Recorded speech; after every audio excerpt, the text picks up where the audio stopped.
நம் ஆண்டவர் இயேசு கிறிஸ்துவின் நாமத்தினால் மகிழ்ச்சியும் சமாதானமும் நம் அனைவரோடும் இருப்பதாக.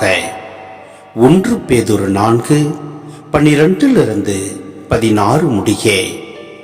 அன்புக்குரியவர்களே, துன்பத்தீயில் நீங்கள் சோதிக்கப்படும் போது ஏதோ எதிர்பாராதது நேர்ந்துவிட்டது என வியக்காதீர்கள்.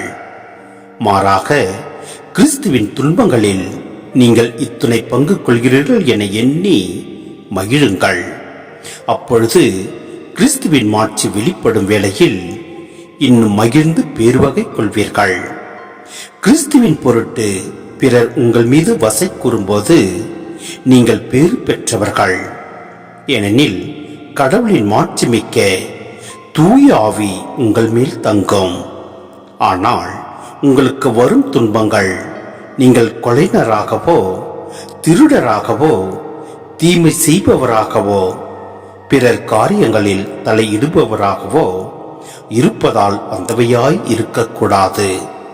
மாறாக நீங்கள் கிறிஸ்தவராய் இருப்பதால் துன்புற்றால் அதற்காக வெட்கப்படலாகாது.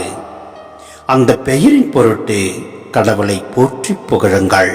சிந்தனை: கிறிஸ்துவ வாழ்வில் ஏற்படும் போராட்டங்களை வீரத்துடனும் சவால் நிறைந்த மனதுடனும் கிறிஸ்துவுக்காக ஏற்கும் மனநிலையிலும் எதிர்கொள்ள வேண்டும் என்பது இங்கு தெளிவாகிறது. முக்கியமான போதனையே ஆகும். இத்தகைய துன்பங்களை மகிழ்ச்சியுடனும் மன நிறைவுடனும் ஏற்க வேண்டும் என்ற கிறிஸ்துவ பண்பை வலியுறுத்துகின்றார். தங்களது சொந்த தவறுகளினாலும் தீய நடத்தையாலும் துன்புறுவதும் சிறைக்கு செல்வதும் இழுக்கு மட்டுமல்ல, எதிர் சாட்சி தருவதும் ஆகும். எனவே நம் ஆண்டவரோடு நாம் இணைந்து வாழ்வோம். தனது சுயநலத்துக்காக நாம் நம்மையே இழப்போம் என்றால் நிலை வாழ்வை நாம் பெற்றுக்கொள்ள முடியாது. எனவே நம் ஆண்டவரின் வார்த்தைகளை தியானித்து அதன்படி நாம் செயல்படுவோம்.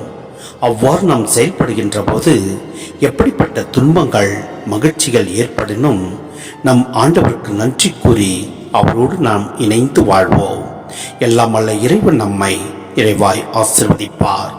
ஆமென்.